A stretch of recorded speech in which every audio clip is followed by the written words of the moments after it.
No, I appreciate you guys being on as always. All right, you guys ready to roll?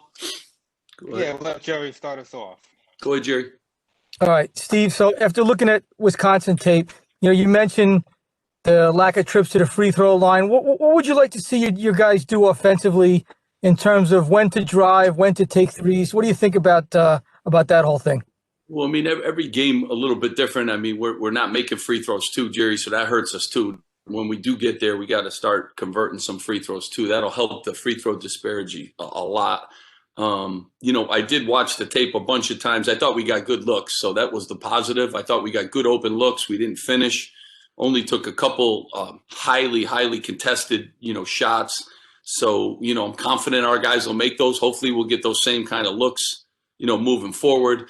I did like our defense a lot in that game. We were the only team to hold them under 40% and 30% from the floor. 24% was their low from three for the season. They averaged 42%. So, and I like the fact we had 20 offensive rebounds. First time we've done that in a long time. So I liked parts of that game. I thought we really were connected. I thought we played hard. I thought we defended at the highest level we've defended against one of the most efficient offensive teams, in our league and in the country. We just got to make some of those looks, and we were making them a few weeks ago. We don't seem to be now, but they were good looks, and we've spent a few days working on some different things and getting ready for the next challenge, which is Penn State. All right, thanks. We'll go to Tom Cannon and then Bruce Beck. Hey, Steve, how you doing? Good. How you doing? Good. When you're not making shots, do you just practice more shooting, or how do you do that? I mean, you go through seasons. I mean, we made every shot against Purdue, so that's that's what happens sometimes. The ups and downs. You grind through with your defense. We practice. Our guys are in the gym a ton. Our percentages are way up from last year. Almost just about every guy. Percentage-wise from three-point land and what have you. But, we talk a lot about shot selection, and we talked a lot about this week about getting to the free throw line, getting some easy ones.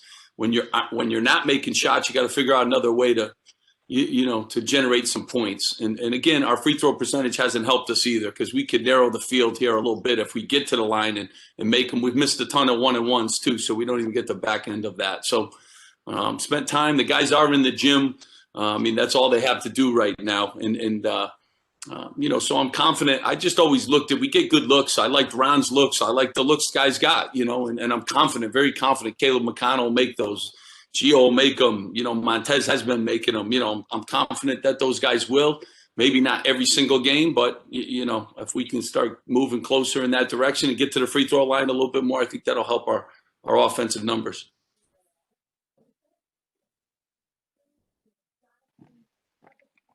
So you can go ahead. Hey, Steve. Hope that you're safe and family's doing well. Winning and losing sometimes becomes self-fulfilling prophecies. It comes down to confidence, and sometimes you just have to believe you can win. So my question to you is, how do you recapture that confidence and that feeling? Yeah, Bruce, we got 12 left, and we're playing the best league in the country. So we got 12 left, and sometimes you're on winning streaks and sometimes you're on losing streaks. And obviously you never want to be on a losing streak, but you also learn a lot about your team, and you learn a lot about players, and you have to go through some of those times too. And I think every coach does. We went through it last year too at this time. Nobody remembers. We had stretches just like this. We've lost to all ranked teams, so we're playing really good teams, and we got to play really well during the course of those games, but we'll regain it. That's what I do. I took this job, a long time ago, and obstacles, and I love it. And I love when people doubt and all that. That's great. We're going to keep grinding. We're going to defend better. We're going to rebound better, and our guys are going to play better, and the results show. And we'll keep moving forward with a lot of the season still left. I know everyone, a lot of the season still left. We're halfway mark. And we could do some really good things in the best league in the country. So I'm excited about that. I was excited about practice the other day. We had a great practice. We gave them Martin Luther King Day off yesterday. I thought was important. They start school today. So the first day of classes today, we had a 3.4 grade point average with our team for the semester. So I'm glad they're getting back to a little bit of normal here with classes and doing some of that stuff, because distractions are probably good for them at this time. Over Bobby and then Brian Fonseca. Coach, you guys had some downtime the last couple weeks between games. What benefits have you seen from, not having to play every other night or every few nights? It's the first game the other day where everyone was healthy. So, the downtime Rich has been busy as can be, but he doubled up on his treatments on Cliff and on all the guys. So we've been able to give him some days off. We watched much more film. Their days get a little crazy now with school added to their plate, but and I think we've put in some new stuff. I think stuff will pay off down the other end, and going to be well prepared for this game. We were really well prepared for Wisconsin, even though we came up a little bit short in that game. I thought our game plan was spot on. So we're doing more of the same. With them now, we just got to juggle a little bit more schoolwork in there too. So we'll have to juggle our practice schedule a little bit.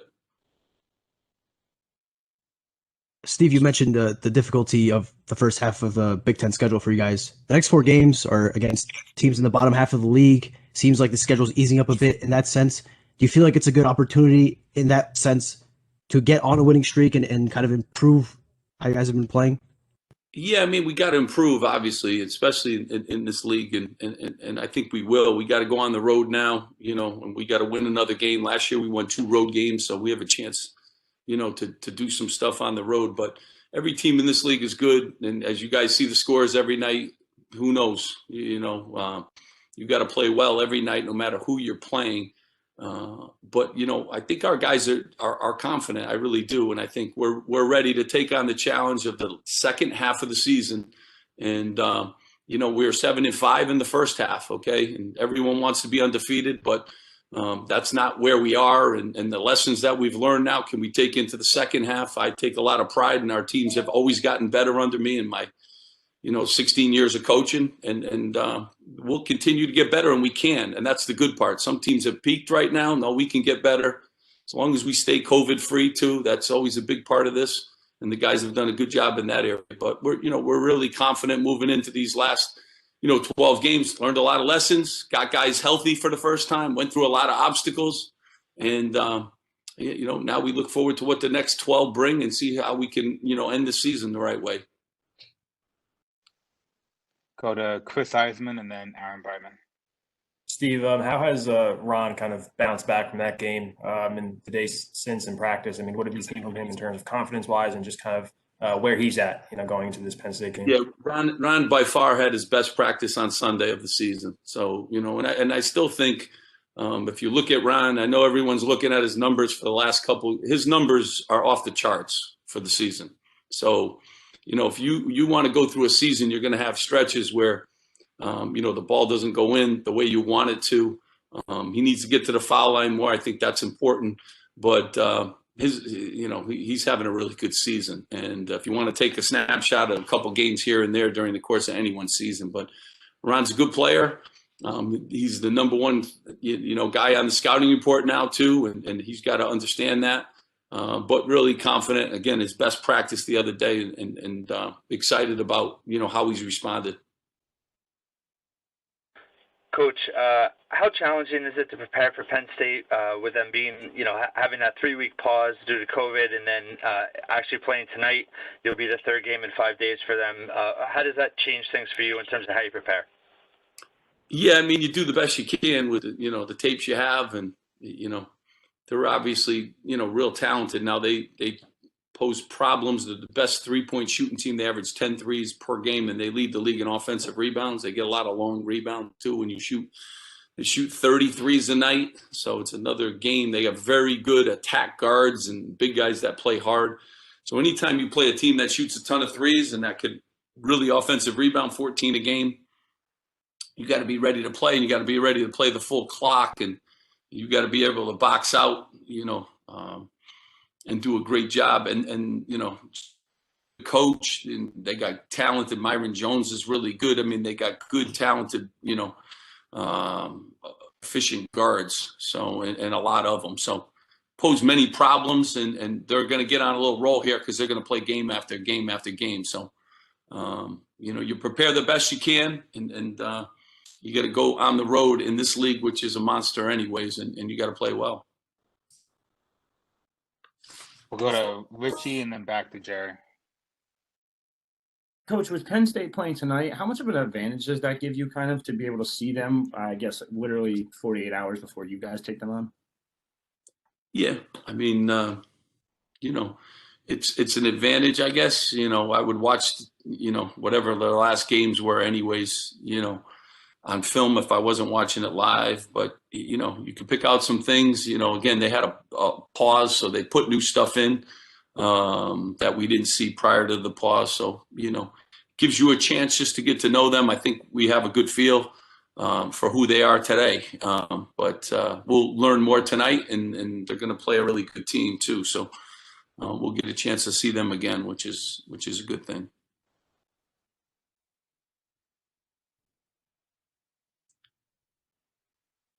Me, Jordan? Yeah, go ahead, Jerry.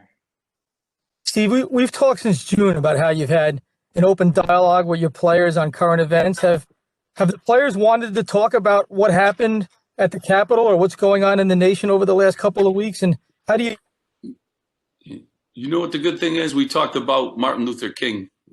That's what we talked about the other day, and his importance and some of the obstacles that he had to face. Our guys are obviously into social injustice and social justice issues. I thought it was a great day yesterday to reflect on, on his life and on all the obstacles that he tried to take on during his time.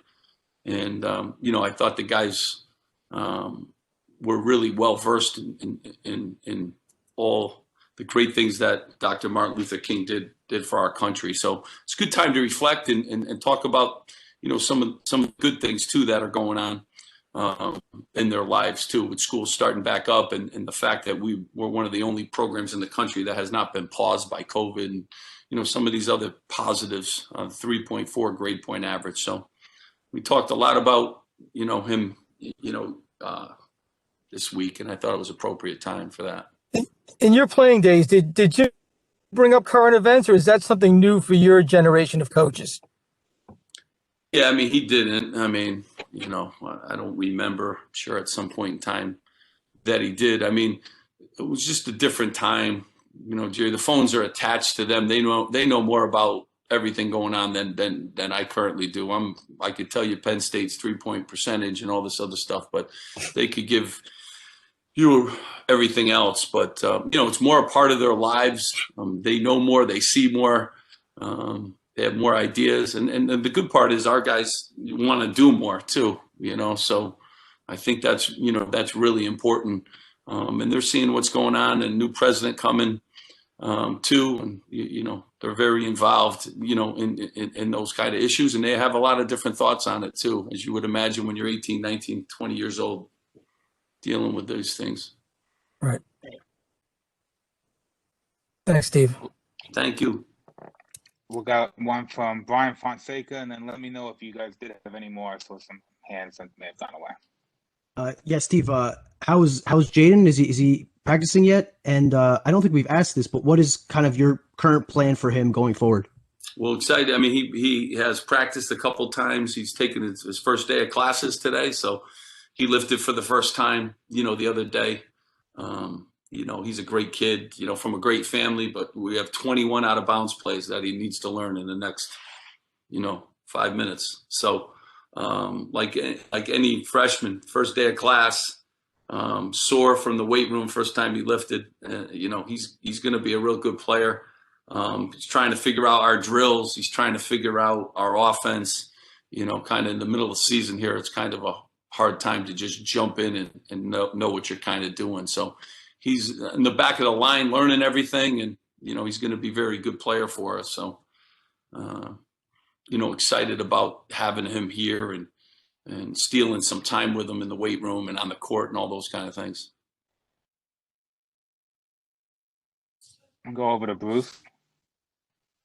Steve, is this a team that you enjoy taking into battle in terms of focus, energy, work ethic, enthusiasm, professionalism for a collegiate team? They're great. They're fun to coach. They're great kids. it's like anything. We have our great days, and then we have other days that aren't as great. I do realize they've been here since June. It's really a different time. There's no escape from basketball. There's no restaurants open. There's no going to, a volleyball game. There's no anything for them. So try to be real conscious, of that and making sure that their 2 hours spent with me is a positive 2 hours where we have fun and we try to get better and do that. It's just a different time. And there's never been anything like this. I have a daughter that, plays at Northwestern, and it's really good to hear her perspective on things. I mean, just nothing is normal. And they got up early this morning. They had to come over here and get tested. They can't sleep in. They got to go to class. And even on days that we have off, they got to get up early and get tested. It's just very different time for them. So I try to be real conscious of that and try to make sure that they have a little fun too during their day. But, along that lines, you can't go bowling, you can't go to the movie theater, you can't do any of the things that used to take them away from, basketball. And so I'm very, conscious. Even when we travel on the road, there's really not, we used to go to the mall. We used to, go see, a park or, do something educational. Now you just, go to the hotel room and hope nobody knocks on your door without a mask on. So very different time, and try to be very conscious of that with our players. Take a question for Chris Eisman. How was Cliff bounce back, health-wise from his first game back on the court? Yeah, I mean, we were sore and stuff, but he's getting better and better, and he's a big part, of this thing moving forward here. Our rebound, the numbers changed drastically. I mean, his size, you saw, he even when he doesn't get the rebound, he's engaging other guys so they can't get the rebound. As he gets back into playing shape, he had almost 28 days where he didn't do a lot.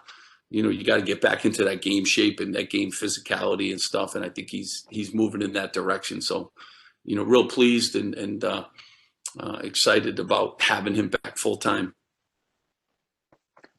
Go to Jerry and then Brian.